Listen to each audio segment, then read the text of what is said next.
Hey guys, classichomer here. Welcome back to Let's Play Mega Man 7. So, Cloudman, well, he has a very interesting stage. It's not actually too hard. It's just, well, cloudy, and in the sky, and will later be full of pits and annoying things. And I want to make sure I don't walk off the side of these things or screw a jump up. Okay. Yeah, they're keeping the staple of the guys popping out of the holes, which started in what? Mega Man 4 or Mega Man 5? I don't remember which.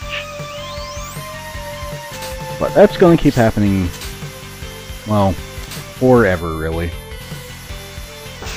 And I want to get the extra life. Which, to do that, I can use the Rush Coil over here, and if you hit this one with Freeze Cracker, it makes everything snow, which hopefully is not messing up my my capture system. Which I bet it is, just like that stage in Rockman 4 Minus Infinity. Yeah, this is probably going to be a big problem. At least it makes it easier for the player. And, oh, missed that. Oh, clouds are moving faster than I thought they did. Maybe I'm thinking of the other version of this game. Or maybe it's just that the clouds later on move way slower. But going through here, you really want to just keep one charge shot ready so that you can blow the crap out of the flying guys in your way and not have to worry about getting knocked over. And this is the screen, or the section of the level you really want to have it snowing on. These platforms would otherwise be invisible. It doesn't matter if it's raining or not, they're just fucking invisible. So, yeah, that could be a problem. And you want to make sure that Rush does not get hit. As you saw in the Freeze Man level, he can actually get injured, which doesn't, like, you know, reduce his energy levels or anything or make him have a chance to die. It just forces him off the screen and, well, then you don't get to use him for whatever you're trying to do. You have to call him back. And if you needed him to help you on a certain jump, that can be a big problem. And there we go. Hey, give me that. Need that health. The Sniper Joes in this game are, well, not really that big a deal. Just keep an eye on their eye, wait till it flashes, and then you know when they're going to attack. Alternatively, if they jump, you can get them then too. Conspicuous Ladder. Which takes us to Proto Man. Whoop, I spoiled it before he whistled, sorry.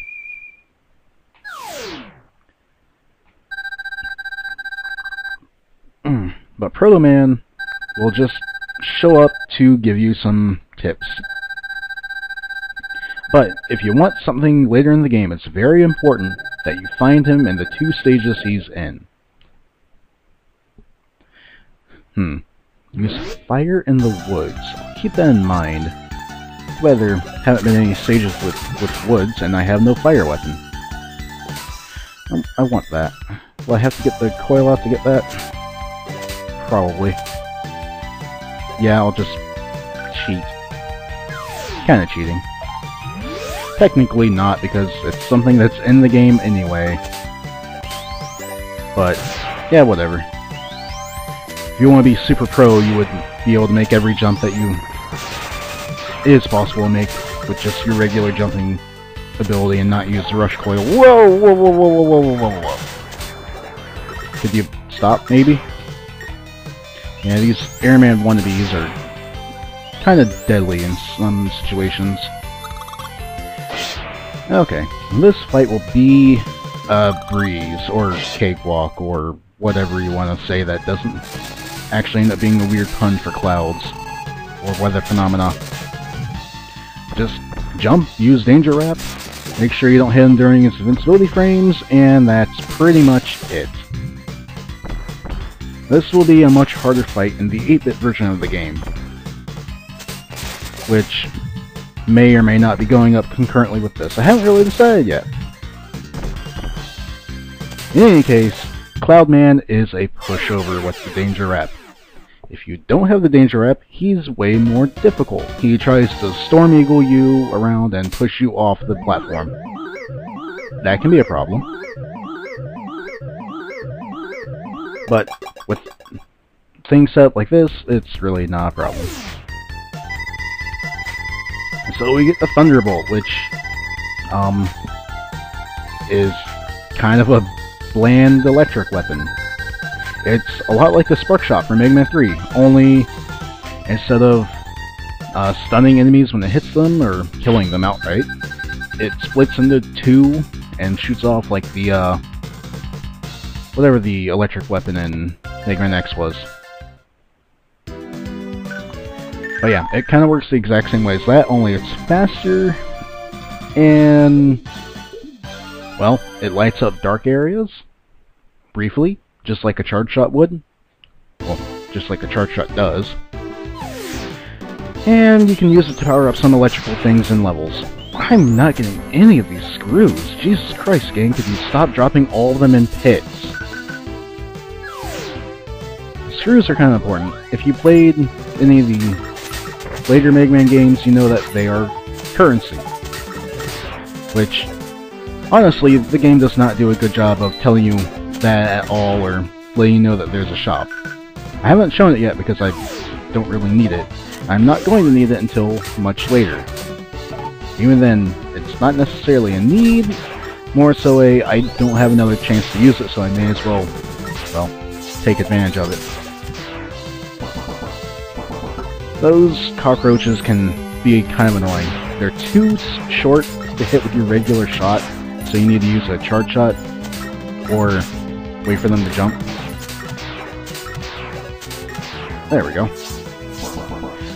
Starting to get my ass handed to me a little bit in that room. And now we have lava, or molten steel, whatever it is. They can be frozen with the freeze cracker.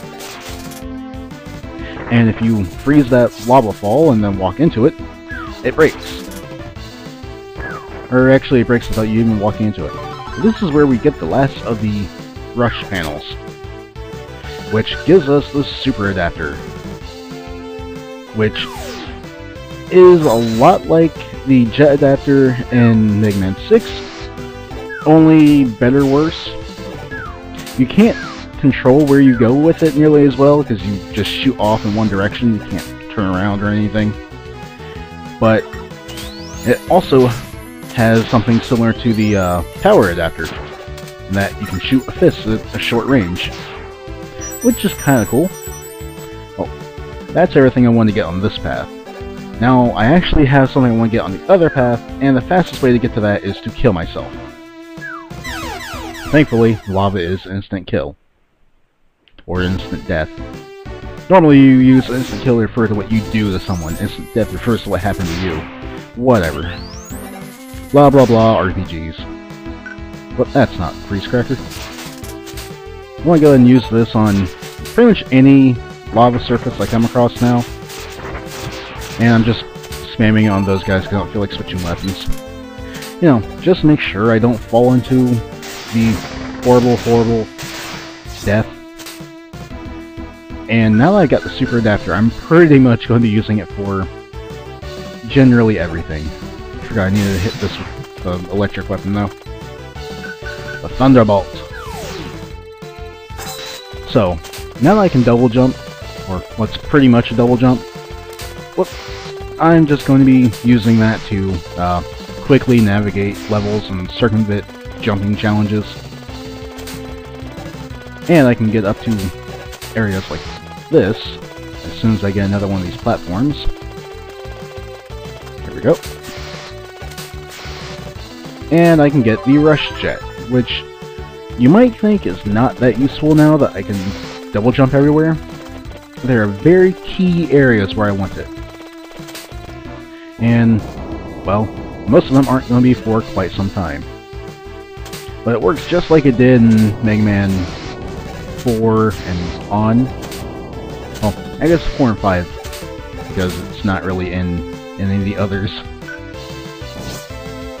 Except for this. I suppose I could show it here, though.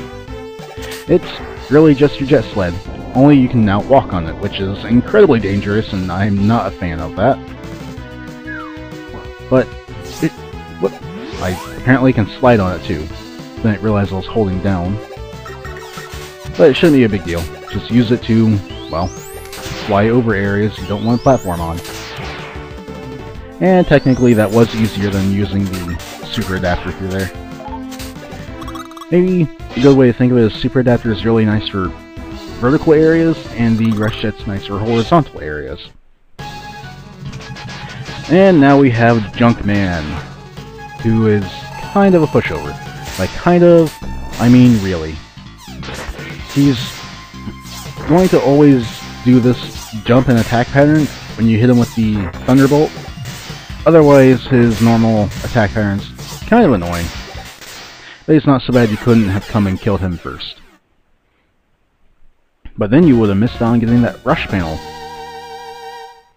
Because he couldn't freeze things, the freeze cracker. Because he wouldn't have it. And that makes all 4 of these bots dead. Yeah, it's going to be a really short game.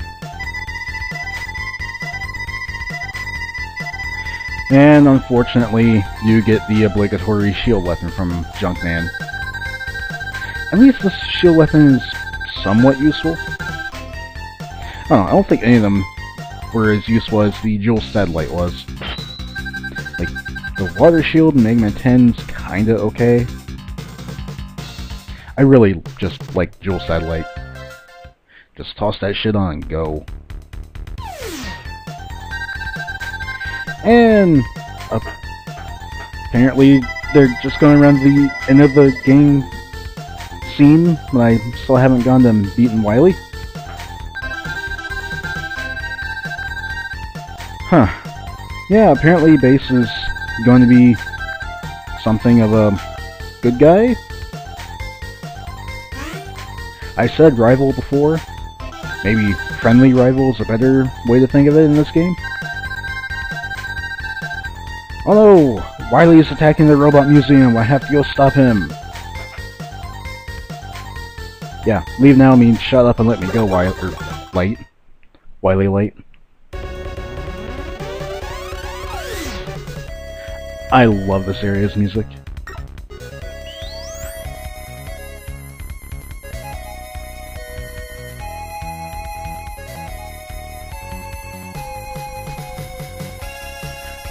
Mostly because it just changed from one Robot Master theme into another. Start with Guts Man. I think this is supposed to be Heat Man. But then it's going to go into Snake Man. Speaking of which, there's Snake Man, there's Blizzard Man. In the background you can see Plant Man and Flame Man. You got Pharaoh and Heat. And in this room we can see Skull and Ring. And Wily is stealing Gutsman, because I don't know why. Gutsman really isn't that impressive over a robot. But Wily apparently wants him back. And we have a Clown Man boss? No, that isn't until the next game. However, this gesture thing is kind of annoying. You should be able to hit him with Danger Rat. There we go. Because he's so short, well, his head lays so low on the ground, it's useful to just try and drop Danger Raps on him. Oh, crap, don't. There we go. And it does quite a bit of damage to him. Oh shit, I don't want to slide right under him. And can I... There we go. Man, wasted a lot of Danger Rap to start trying to hit him with it. It really wasn't working. So maybe use a regular Mega Buster shot to knock his head off and then Danger Rap him to death. That seemed to kind of work for me in the second half of that fight. What? Oh no, there's more robots. Who would have guessed? The game has more than 4 stages. Not including the intro stage and halfway stage there and the Wily stages. So there we go. next time I need to kill more of these asshole bastards fuckers. And I need to figure out a good pattern for doing the last 4 stages. Otherwise I'm gonna have to do a lot of backtracking. So, I'll see you guys later.